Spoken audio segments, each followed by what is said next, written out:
ಆತ್ಮೀಯ H16 news ಅರ್ಥಾತ್ ಥೇ ಸೀತಾರಾಮ್ ನ್ಯೂಸದ ವೀಕ್ಷಕರೇ, ನಾನು ನಿಮ್ಮವ ಎಂ ಆಯುಧ ಮಲ್ಲಪ್ಪ ಜೊತೆ ಅವರು. ತಾವು ಈಗ ಸುದ್ದಿಗಳ ಲೋಕಕ್ಕೆ ಎಂಟ್ರಿ ಹೊಡಿತಾ ಇದ್ದೀರಿ. ಈ ಸುದ್ದಿಗಳನ್ನು ಪ್ರತಿಯೊಂದು ನೋಡೋ ಜೊತೆಗೆ ನಿಮ್ಮ ಅಭಿಪ್ರಾಯಗಳನ್ನು ಹಂಚ್ತಾ ಇರ್ರಿ. ಯಾಕಂದರೆ ಈ ಸುದ್ದಿಗಳು ನಿಮಗಾಗಿ, ನಿಮ್ಮ ಬದುಕಿಗಾಗಿ, ನಿಮ್ಮ ವೈಚಾರಿಕೆಗಾಗಿ, ನಿಮ್ಮ ತಿಳುವಳಿಕೆಗಾಗಿ ನಿಮಗೂ ಗೊತ್ತು. ಜೊತೆಗೆ ನಮಗೂ ನಿಮ್ಮೊಂದಿಗೆ ಇದೊಂದು ಮಾತಾಡುವಂಥ ಜೊತೆಗೆ ಸುದ್ದಿಗಳನ್ನು ಬಿಡುವಂಥ ಕೆಲಸ. ಈ ಕೆಲಸದಲ್ಲಿ ನಾವು ನಿಮ್ಮೊಂದಿಗಿದ್ದೀವಿ ಅಂತ ಹೇಳ್ತಾ ನೋಡ್ತಾ ಇರಿ ಈ ಸುದ್ದಿಗಳನ್ನು.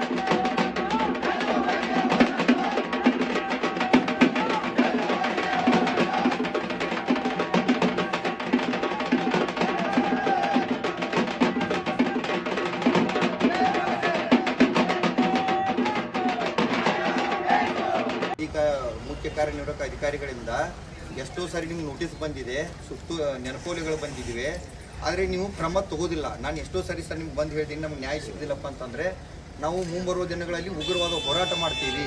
ಸರ್ಕಾರಕ್ಕೆ ಆಗಿರುವಂಥ ಏನಾದ ನಷ್ಟ ಇದೆಯಲ್ಲ ಅದನ್ನು ನೀವು ತುಂಬಿಸ್ಕೊಡ್ರಿ, ಅವ್ರ ಮೇಲೆ ತಪ್ಪಿತಸ್ಥರನ್ನ ಬರಬೇಕಂತೇಳಿ. ಹೌದು ಸರ್, ಇಲ್ಲಿ ಬೇಡಿಕೆ ಜಿಲ್ಲಾ ಪಂಚಾಯತ್ ಮುಖ್ಯ ಕಾರ್ಯನಿರ್ವಾಹಕ ಅಧಿಕಾರಿ ಅಥವಾ ಬರ್ಬೋದು, ಅಥವಾ DS1 DS2 ಅಧಿಕಾರಿಗಳು ಬಂದು ಒಂದು ಕಮಿಟಿ ರಚನೆ ಮಾಡಬೇಕು. ಅವ್ರ ಮೇಲೆ ನಾವು ಫೆಬ್ರವರಿ ತಿಂಗಳಲ್ಲಿ 22ನೇ ತಾರೀಕು ಒಂದು missing complaint rural police station ದಲ್ಲಿ ರಿಜಿಸ್ಟರ್ ಆಗಿದೆ. ಇದರಲ್ಲಿ ಕಂಪ್ಲೇನೆಂಟ್ ದೀಪಾ ಮುಷಂಡಿ ಅಂತ ಇದ್ದಾರೆ. ಮತ್ತು ಇದರಲ್ಲಿ ಒಬ್ಬರು ಲೇಡಿ, ಒಬ್ಬರು ವಿಕ್ಟಿಮ್ ಮಿಸ್ಸಿಂಗ್ ಹೋಗಿದಾರಂತೆ ಅಂತ ಒಂದು ಕಂಪ್ಲೇಂಟ್ ಕೊಟ್ಟಿದ್ದಾರೆ. ಈಗ ರೂರಲ್ ಪೊಲೀಸ್ ಸ್ಟೇಷನ್ನಲ್ಲಿ ತನಿಖೆ ನಡ್ತಾ ಇದೆ. ಮತ್ತು ನನ್ನ ಕಡೆಯಿಂದ 3 ಸ್ಪೆಷಲ್ ಟೀಮ್ಸ್ ನಾನು ಮಾಡಿದ್ದೀನಿ. And we are very sure ಬಹುಶಃ ಇನ್ ದ ನೆಕ್ಸ್ಟ್ 1 ವೀಕ್ ಈ ಕೇಸ್ ನಾವು ಡಿಟೆಕ್ಟ್ ಮಾಡ್ತೀವಿ.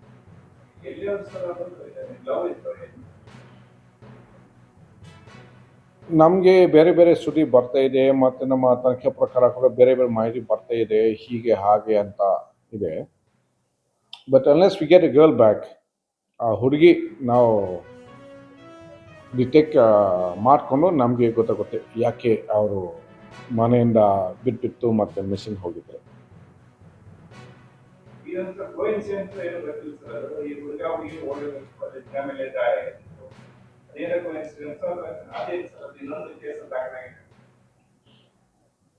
ಅದು ಬೇರೆ ಇಶ್ಯೂ ಇದೆ, ಇದು ಬೇರೆ ಇಶ್ಯೂ ಇದೆ.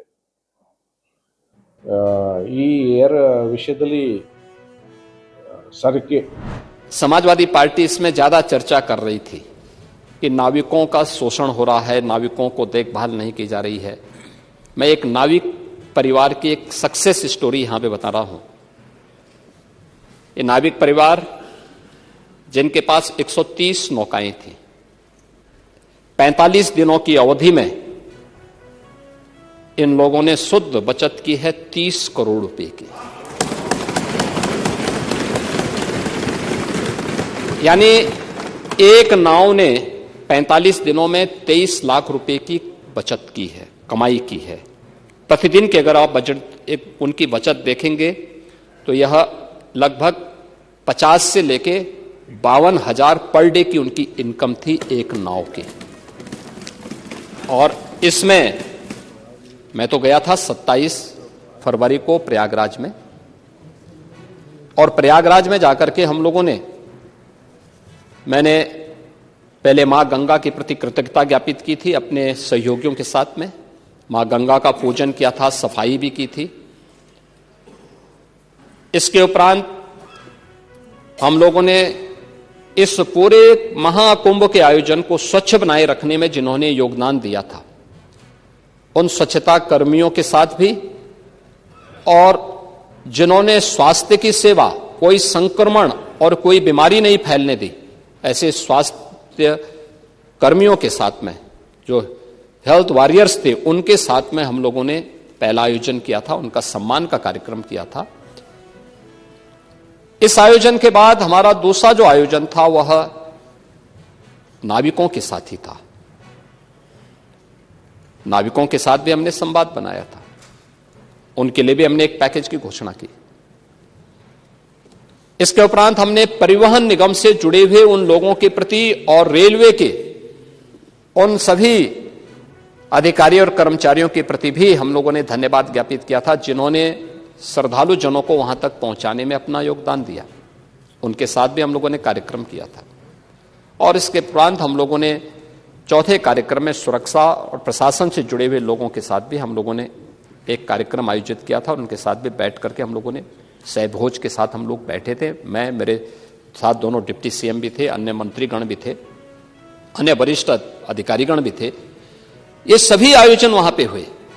अभिवृद्धि शून्य ಸರ್ಕಾರಕ್ಕೆ ಅಭಿವೃದ್ಧಿ ಶೂನ್ಯ ಸರ್ಕಾರಕ್ಕೆ ಜೆಡಿಎಸ್ ನಾಯಕರಾಗಿರುವ ಖಜಾನೆ ಲೂಟಿ ಹೊಡೆದ ಕಾಂಗ್ರೆಸ್ ಸರ್ಕಾರಕ್ಕೆ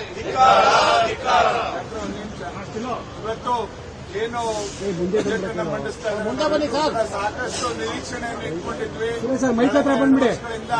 ನಮಗೆ ಶೂನ್ಯ ಬಜೆಟ್ ಇರ್ತಕ್ಕಂಥ ಈ ಸರ್ಕಾರ ಎಲ್ಲ ಇಲಾಖೆಗೂ ಕೂಡ ಸಮರ್ಪಕವಾಗಿ ಅಭಿವೃದ್ಧಿಗೆ ಹಣವನ್ನು ನೀಡಿದಂತ ಸರ್ಕಾರ ಈ ವರ್ಷ ಏನು 4 ಲಕ್ಷಕ್ಕಿಂತ ಹೆಚ್ಚು ಕೋಟಿಗಳ ಬಜೆಟ್ ಅನ್ನು ಮಂಡಿಸ್ತಾ ಇದೆ. ಇದರಲ್ಲಾದರೂ ಕೂಡ ದಯಮಾಡಿ ಕ್ಷೇತ್ರಾಭಿವೃದ್ಧಿಗೆ ಎಲ್ಲದಕ್ಕೂ ಕೂಡ ಒತ್ತನ್ನು ಕೊಡಿ. ವಿವಿಧ ಇಲಾಖೆ, ಇವತ್ತು ಕೃಷಿ ಎಲ್ಲದೂ ಕೂಡ ಸತ್ತು ಹೋಗಿರ್ತಕ್ಕಂಥದ್ದು ನಾವು ನೋಡ್ತಾ ಇದ್ವಿ.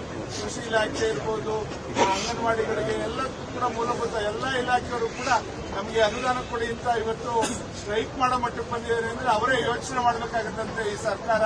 ಆದ್ರಿಂದ ಇದೆಲ್ಲನ್ನು ಒತ್ತಾಯ ಮಾಡಿ ನಾವು ಈ ಬಜೆಟ್ ಏನ್ ಮಂಡಿಸ್ತಾ ಇದ್ರ ಇದು ಅಭಿವೃದ್ಧಿ ಪರವಾಗಿರೋಂಥ ಬಜೆಟ್ ಆದ್ರೆ ನಾವೆಲ್ಲರೂ ಕೂಡ ಒಪ್ಕೋತೇವೆ. ಇಲ್ಲ ಅಂದ್ರೆ ಖಂಡಿತ ಇದನ್ನ ಬೀದಿಗಿಂದು ಪ್ರತಿ ಹಳ್ಳಿಯಲ್ಲೂ ಕೂಡ ನಿಮ್ಮ ಹರಾಜು ಹಾಕುವಂತ ಕೆಲಸ ಖಂಡಿತ ಮಾಡ್ತೇವೆ ಅಂತ ಹೇಳಲಿಕ್ಕೆ ಬಯಸ್ತೇವೆ.